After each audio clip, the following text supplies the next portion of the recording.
Nunca pensé que mi vida cambiaría por completo una noche de primavera en Barcelona. Estaba en la gala benéfica del Hotel W. Rodeada de gente elegante que hablaba de acciones, fusiones y vacaciones en Ibiza. Cuando Laura Martínez, la todopoderosa CEO de Martínez y Hijos, se acercó a mí con una copa de cava en la mano y una sonrisa que parecía tallada en mármol. Natalia Vega, dijo mi nombre como si lo hubiera practicado durante semanas. He oído que tus fotografías capturan el alma de esta ciudad mejor que nadie. Y entonces, sin previo aviso, me besó delante de todos. El salón entero se quedó en silencio un segundo antes de estallar en aplausos y flashes. Yo me quedé helada, con el sabor de su lipstick todavía en mis labios, sin entender nada. Al día siguiente, los periódicos y las redes sociales ya hablaban del nuevo romance explosivo de la heredera más inalcanzable de Barcelona. Y 2 semanas después, en otra gala, Laura se arrodilló frente a mí y preguntó, ¿quieres casarte conmigo? La ciudad entera creyó que era real. Yo también quise creerlo. Pero no lo era. Me llamo Natalia Vega. Tengo 28 años y vivo en un pequeño ático en Gracia lleno de lienzos a medio terminar y plantas que siempre olvido regar.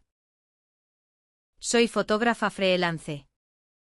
De esas que corren detrás de la luz perfecta por las calles del Born o la Barceloneta. Mi vida era tranquila. Algo caótica. Pero mía. Hasta que Laura entró en ella como un huracán. Todo empezó 3 meses antes de aquella propuesta pública. Yo había sido contratada para fotografiar el lanzamiento de la nueva colección de Martínez y Hijos, la empresa textil familiar que controla media Cataluña. Laura era la imagen perfecta, 34 años. Mirada afilada. Traje impecable. Una reputación intachable construida sobre siglos de tradición católica y conservadora. Nadie sospechaba nada de ella. Nadie.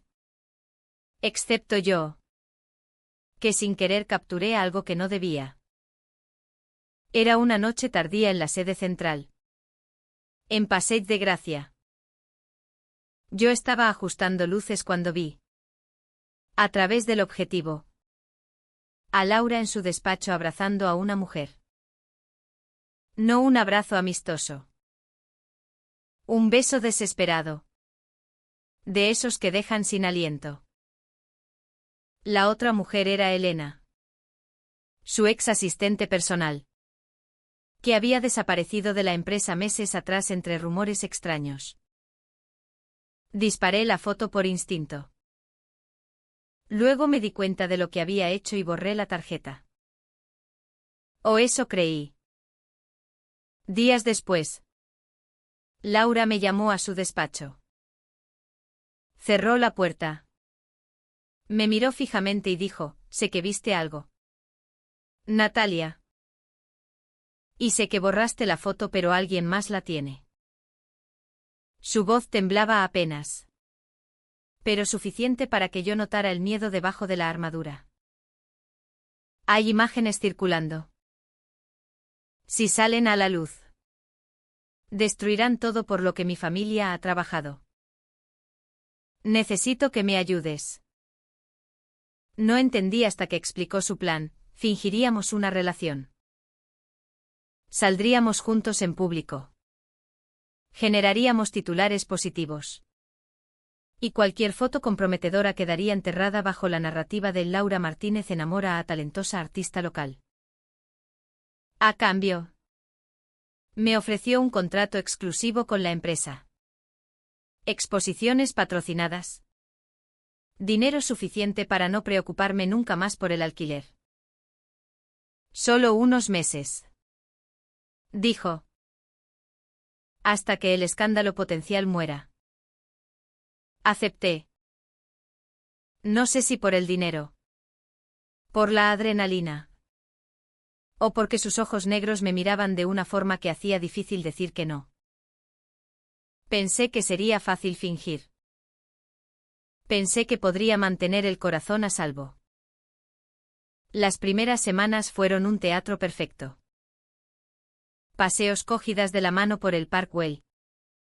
Cenas en restaurantes de la Rambla donde los paparazzi siempre aparecían oportunamente. Laura era brillante, reía en el momento exacto. Me rozaba la mejilla con ternura calculada. Posteaba fotos nuestras con captions que parecían sacadas de una novela romántica. Barcelona se enamoró de nosotras. La pareja del año. Nos llamaban. Pero algo empezó a cambiar. En los trayectos en coche. Cuando los flashes se apagaban. Laura bajaba la guardia. Me hablaba de su infancia en Pedralbes. De la presión de ser la mayor de 3 hermanos. De cómo su padre le había dicho desde niña que una Martínez no muestra debilidad. Una noche. Después de una cena interminable. Me acompañó hasta mi portal y se quedó allí. Bajo la luz de la farola. Como si no quisiera irse. Gracias por hacer esto tan creíble. Murmuró. Y por primera vez. Su voz sonó sincera. Yo empecé a soñar con ella. Con sus manos fuertes. Con la forma en que pronunciaba mi nombre. Me repetía que era parte del juego. Pero cada vez me costaba más creerlo. El verano llegó a Barcelona con calor sofocante y turistas llenando cada rincón. Nuestra relación ya era portada habitual en revistas del corazón. Hasta mi madre, que vive en un pueblo de Galicia y apenas entiende Internet. Me llamó emocionada, hija. Sales con la Martínez. Eso es grande. Yo reía y cambiaba de tema. Sintiendo una culpa que crecía cada día. Laura empezó a buscar excusas para verme fuera del guión. Necesitamos practicar química para la próxima entrevista. Decía. Pero luego no practicábamos nada. Nos quedábamos horas en su ático de la Diagonal. Con vistas a toda la ciudad. Bebiendo vino y hablando hasta el amanecer. Me contó cosas que nadie sabía, como había amado a Elena en secreto durante años. Como su familia la había obligado a romper prometiendo desheredarla. Como cada día en la oficina era una actuación constante. Una noche de julio. Después de un evento en el MNAC. Caminábamos por Montjuïc. La ciudad brillaba abajo como un mar de luces. Laura se detuvo de repente. Me tomó las manos y dijo, Natalia. Esto ya no es solo un favor. ¿Verdad? Su voz temblaba.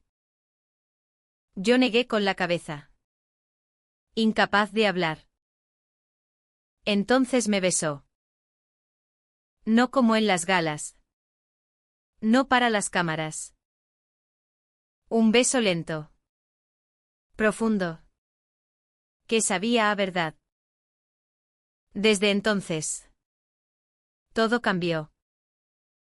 Las citas falsas se convirtieron en citas reales. Pasábamos fines de semana en Sitges. Lejos de los ojos de Barcelona. Caminando descalzas por la playa. Riendo como adolescentes. Laura me enseñó a navegar en su velero pequeño. Y yo le regalé una cámara analógica para que capturara momentos sin pensar en la perfección. Por primera vez. La veía relajada. Con el pelo revuelto y sin maquillaje. Y era aún más hermosa. Pero había sombras. Elena reapareció. Una tarde recibí un mensaje anónimo con una foto antigua, Laura y ella besándose en un coche. El texto decía, pregúntale a tu prometida por qué te eligió realmente. Sentí un nudo en el estómago. Pero lo ignoré.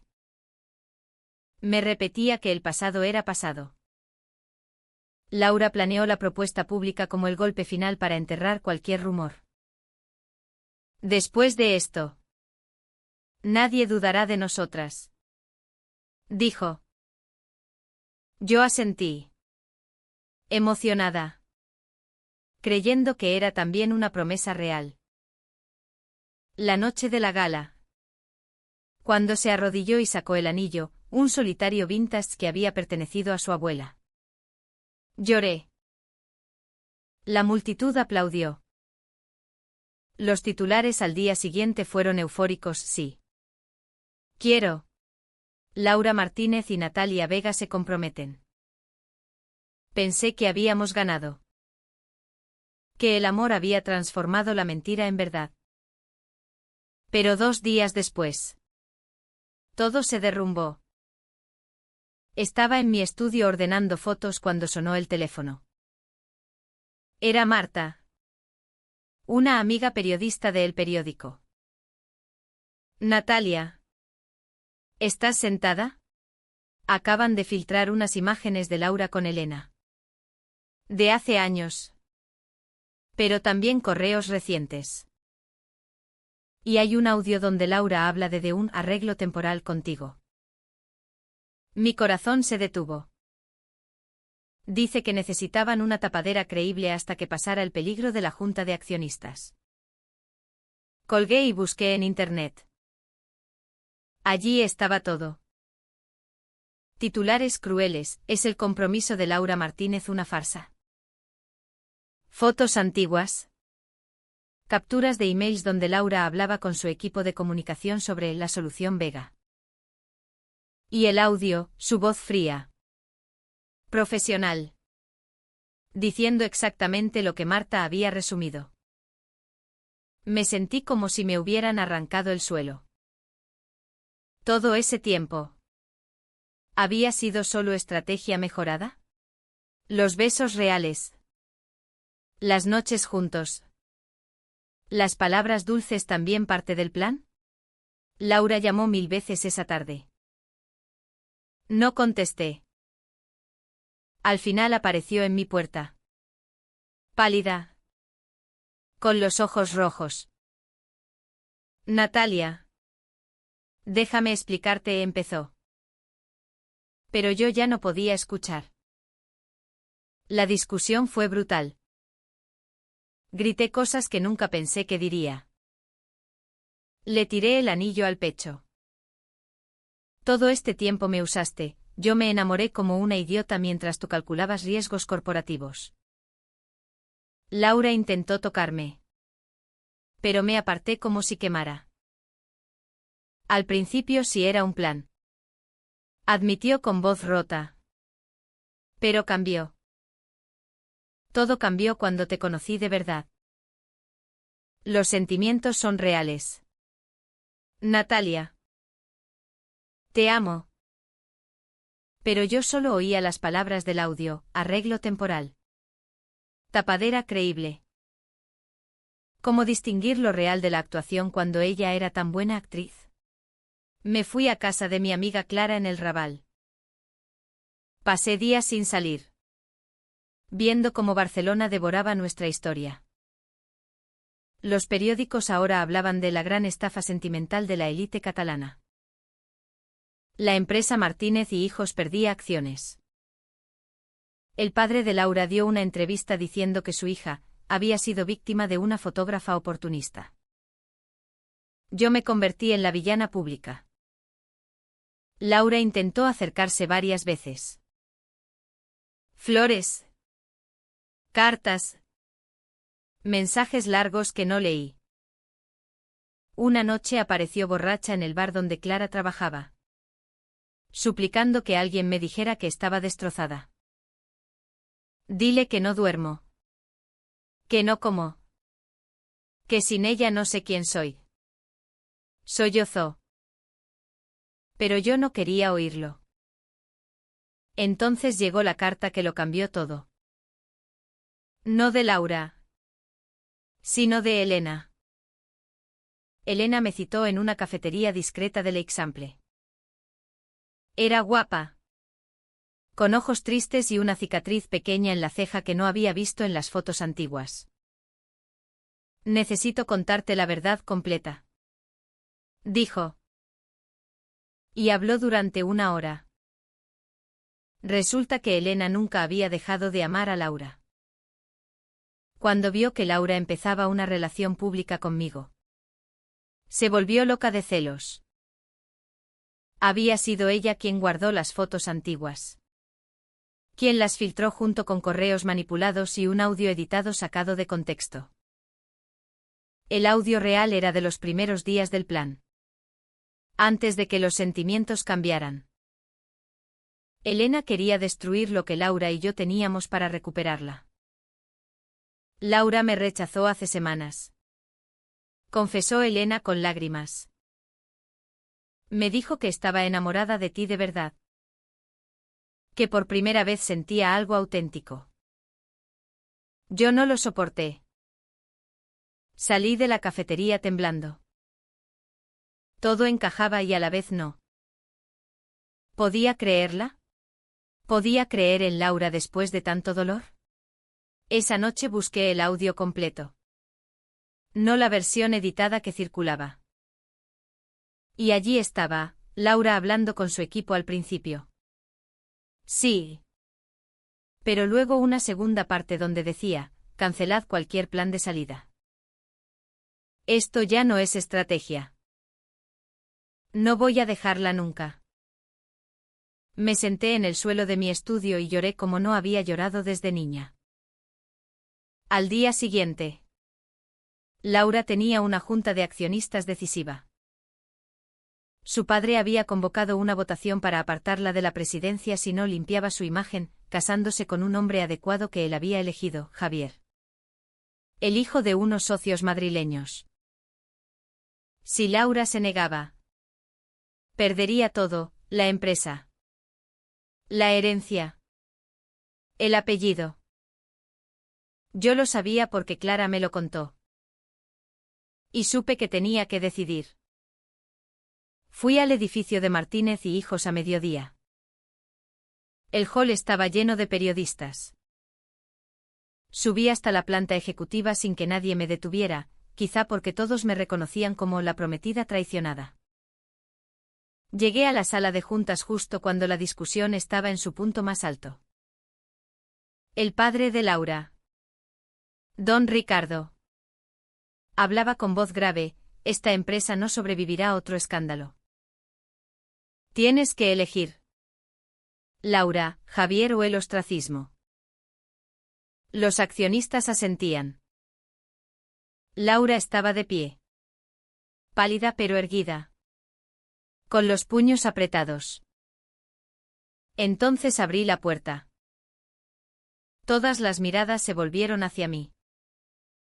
Laura me miró como si estuviera viendo un fantasma. Natalia susurró. Avancé hasta el centro de la sala. Perdonen que interrumpa, dije con voz más firme de lo que sentía. Pero tengo algo que decir sobre la mujer que van a juzgar. Y hablé. Conté todo, el plan inicial. Cómo nació de miedo y necesidad.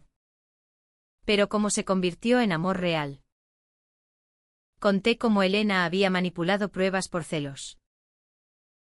Mostré el audio completo en mi móvil. Hablé de lo que significa amar en un mundo que todavía castiga a quienes aman diferente. Incluso en una ciudad tan abierta como Barcelona. Hablé de Laura. De su valentía silenciosa durante años. De cómo había cargado sola con el peso de un apellido y una empresa. Cuando terminé, la sala estaba en silencio. Don Ricardo me miró con una mezcla de furia y algo que parecía respeto a regañadientes. Laura dio un paso adelante. Padre, dijo con voz clara. Renuncio a la presidencia si es necesario. Pero no renunciaré a Natalia. Ni a mí misma. No voy a vivir otra vez en una mentira. Hubo murmullos. Algunos accionistas mayores negaban con la cabeza. Pero otros, más jóvenes, empezaron a hablar de imagen moderna, de diversidad como valor de marca. La votación se pospuso. Salimos juntas del edificio entre flashes. Laura me tomó la mano delante de todos los periodistas y dijo alto, sí. Nos comprometimos. Y sí. Nos amamos. El resto son detalles. Esa noche, en su ático, hablamos hasta el amanecer. Lloramos. Nos pedimos perdón. Nos besamos como si fuera la primera vez. Pensé que te había perdido para siempre. Murmuró contra mi cuello. Nunca más volveré a esconderme. Prometió. Los meses siguientes fueron una montaña rusa. Laura mantuvo la presidencia por un margen estrecho. Pero tuvo que hacer cambios, más transparencia. Un comité de diversidad. Distancia respetuosa de su padre. La empresa sobrevivió. Incluso creció con una campaña que hablaba de amor auténtico inspirada en nuestra historia. Elena desapareció de Barcelona. Dicen que se fue a Berlín. Nunca volvimos a saber de ella.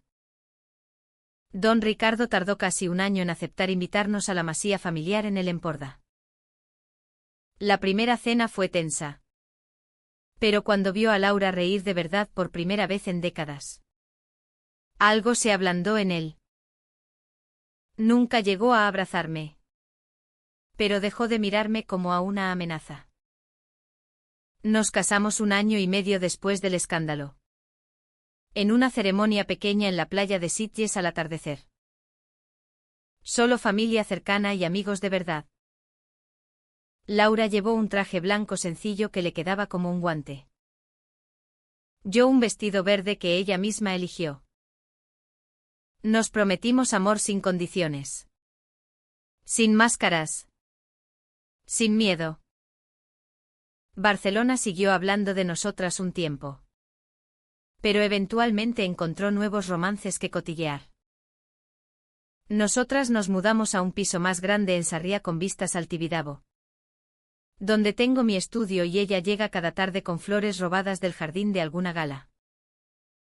A veces, cuando paseo sola por el Park Güell y veo turistas haciéndose fotos. Recuerdo aquella primera vez que Laura me tomó la mano para las cámaras. Sonrío. Porque lo que empezó como la mayor mentira de mi vida se convirtió en la verdad más grande. El amor. Al final. Siempre encuentra su camino. Incluso cuando nace de la forma más inesperada. En una ciudad que nunca duerme y que guarda secretos en cada esquina. ¿Y si alguien pregunta cómo sobrevivimos al escándalo? A las traiciones.